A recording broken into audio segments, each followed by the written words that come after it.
মা, আমি একটা নতুন রান্না শিখেছি, ভাবছি আজকে ডিনারে ওটাই বানাবো। কি বানাবে? দেখোই না, যদিও এইটা অনেকে অনেক রকম ভাবে বানিয়েছে, আমি আমার মতো করে একটু বানাচ্ছি। রেস্টুরেন্ট স্টাইলের মটর পনির। দেখোই না কিভাবে বানাই। আচ্ছা বানাও, দেখি কিরকম বানাতে পারো।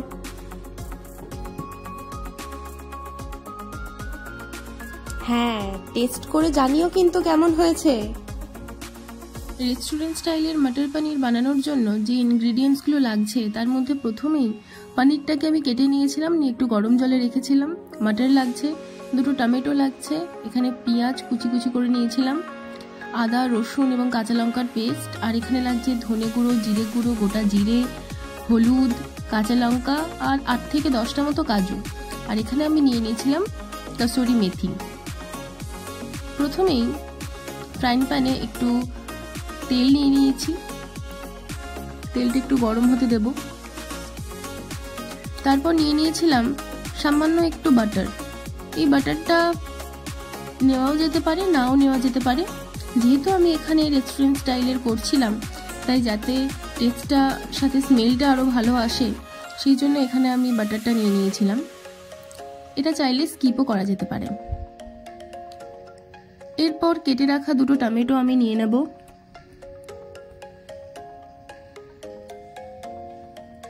একটু হাই ফ্লেমে ভালো করে জিনিসটাকে ভাজবো।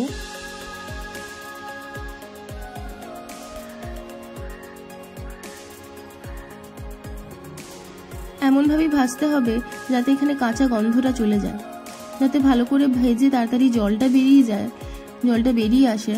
সেই জন্য আমি এখানে একটু লবণ নিয়ে নিয়েছিলাম, নিয়ে ভালো করে ভাজতে হবে যাতে টমেটোর কাঁচা গন্ধটা চলে যায় এবং একটা স্মুদি টেক্সচার এটার মধ্যে আসে। এরপর এতে দিয়ে দেব যে কাজুগুলো ছিল, গোটা কাজুগুলো দিয়ে দেব, দিয়ে ভালো করে নাড়তে থাকবো এবং ততক্ষণ এটা কড়াইয়ে রাখবো যতক্ষণ না টমেটোগুলো ভালো মতো সেদ্ধ হয়ে যাচ্ছে।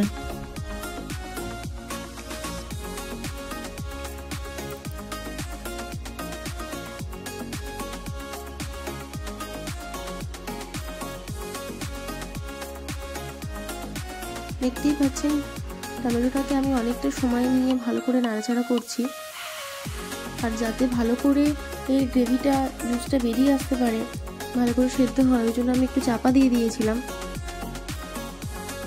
ভালো করে সেদ্ধ হয়ে গেলে আমরা এটাকে নামিয়ে নেব এবং ঠান্ডা করে এর একটা পেস্ট বানিয়ে নেব।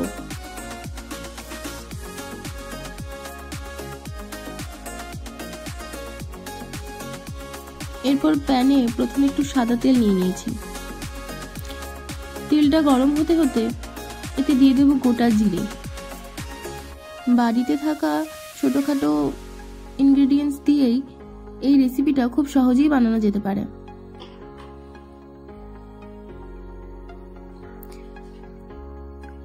জিরেটাকে হালকা করে ভেজে নেব।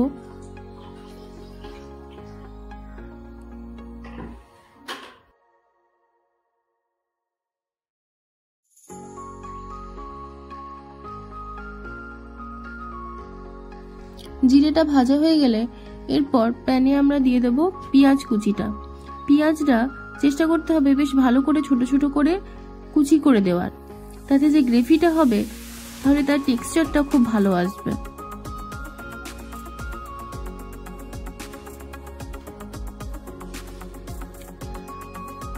পেঁয়াজটা হালকা ব্রাউনিশ শেডে ভাজা হয়ে গেলে দিয়ে দেব স্বাদ মতো কাঁচা লঙ্কা কুচি। যেহেতু ওখানে আদা রসুন পেস্টের সময় কাঁচা লঙ্কাও পেস্ট করা হয়েছিল, তাই এখানে যখন কাঁচা লঙ্কা কুচিটা দেব বুঝে একটু মেজারমেন্ট করে দিতে হবে। খুব বেশি ঝাল হয়ে গেলে এর টেস্টটা ঠিক আসবে না।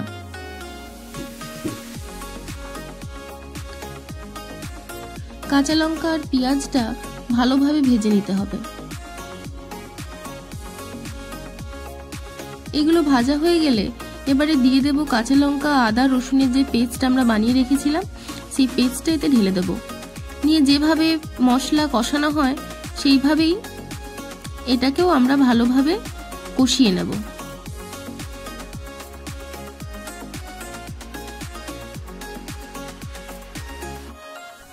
ভালোভাবে এটা কষিয়ে নিতে হবে যতক্ষণ না কাঁচা আদা রসুন পেঁয়াজের গন্ধটা যতক্ষণ না যাচ্ছে, ভালো করে কষিয়ে নিতে হবে।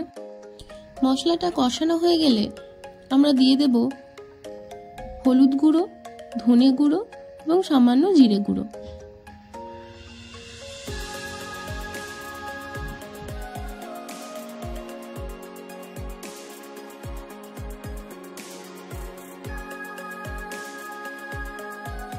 মশলাগুলো সব দিয়ে ভালোভাবে নাড়াচাড়া করতে হবে।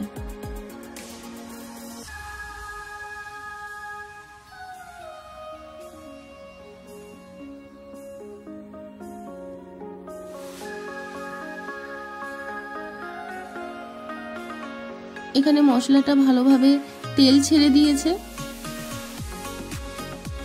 মশলাটা তেল ছেড়ে দিলে এরপর আমরা ফেটিয়ে রাখা যে টক দইটা নিয়েছিলাম সেই টক দইটা দিয়ে দেব।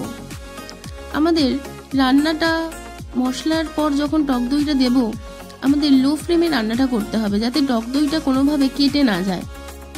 যদি আমরা হাই ফ্লেমে রাখি তাহলে টক দইটা কেটে যাওয়ার ভয় থাকতে পারে, তাই আমরা আঁচটাকে একটু কমিয়ে নেব। ভালো করে টক দই দিয়ে মশলাটাকে বানাতে হবে।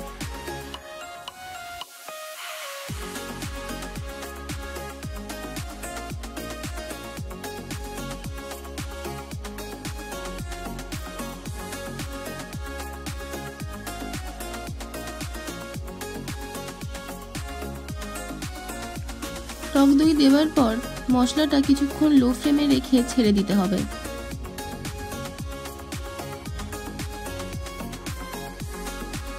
টেক্সচারটা ঠিক মতো চলে এলে আমরা দিয়ে দেব মটরটা। যদি ফ্রোজেন মটর হয় তাহলে যখন পনিরটা গরম জলে দিয়েছিলাম তখন তার সাথে মটরটাও দিয়ে দিতে হবে, আর না হলে এখন শীতের মরশুমের মিষ্টি কচি কচি যে মটরশুঁটির মটর যদি হয় তাহলে সেগুলো রান্না করার সময় এইভাবে দিয়ে দিতে হবে। মশলার সাথে কষিয়ে নেব।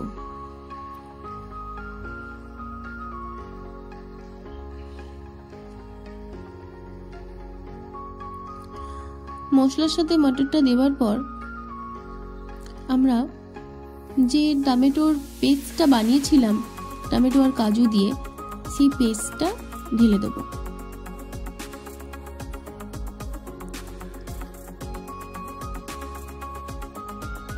ভালোভাবে মশলাটার সাথে মটর আর পেস্টের যে মিক্সিংটা ভালো করে ফুটতে দিতে হবে।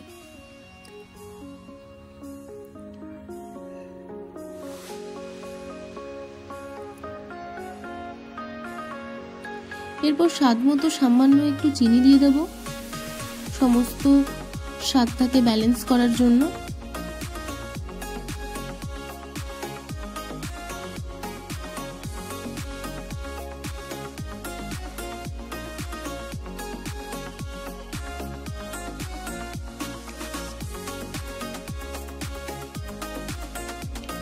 মিক্সচারটা ভালোভাবে হয়ে গেলে পরিমাণ মতো একটু জল দিয়ে দেব যাতে খুব বেশি পাতলাও না হয়ে যায় অথচ গ্রেভিটা বেশ সুন্দর থাকে। ওই জন্য আমি 1 বাটি মতো জল, 2 বার করে দিয়েছি, 1 বাটি মতো জল দিয়ে দিয়েছি। জল দিয়ে মশলাটা ফুটে এলে এরপর একটু কাসুরি মেথি হাতে করে ঘষে আমরা এর ওপর ছড়িয়ে দিয়েছি। কাসুরি মেথিটা স্কিপ করাও যেতে পারে, যেহেতু আমি এখানে প্রথমেই বলেছি যে যেহেতু আমি রেস্টুরেন্ট স্টাইলের করতে চাইছি সেই জন্য কাসুরি মেথিটা আমি এখানে দিয়েছি। আর এটা দেবার পরই খুব সুন্দর একটা স্মেল আসছিল রান্নাটা থেকে।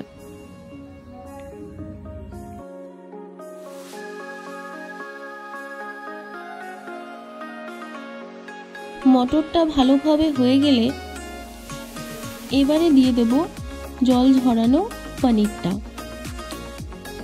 আমি এখানে 250 গ্রাম পনির নিয়ে নিয়েছিলাম।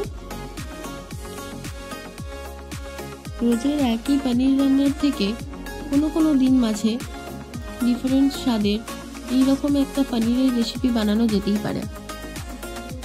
বাড়িতে থাকা ছোটোখাটো ইনগ্রিডিয়েন্টস দিয়ে খুব সহজেই এই রেসিপিটা বানানো যায়।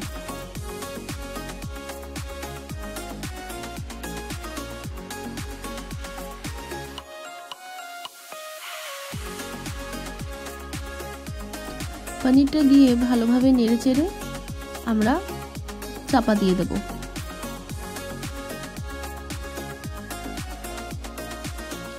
মিনিট 3-4 আমি রেখেছিলাম। এরপর দেখা যাচ্ছে খুব সুন্দর একটা টেক্সচার এসে গেছে, খুব জল ব্যাপারটাও নেই, অথচ খুব সুন্দর গ্রেভি গ্রেভি এসে গেছে।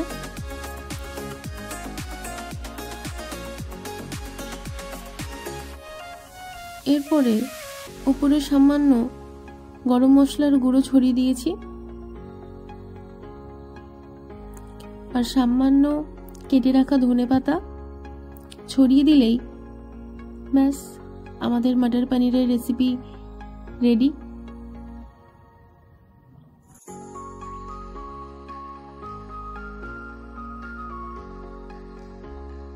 ধনেপাতা দিয়ে আর ফোটানোর কোনো দরকার নেই, চাপা দিয়ে একটু রেখে দিলেই আমাদের মটর পনির ready.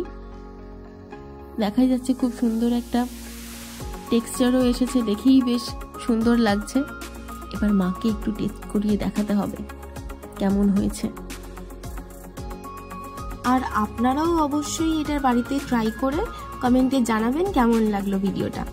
Thank you for watching, tata.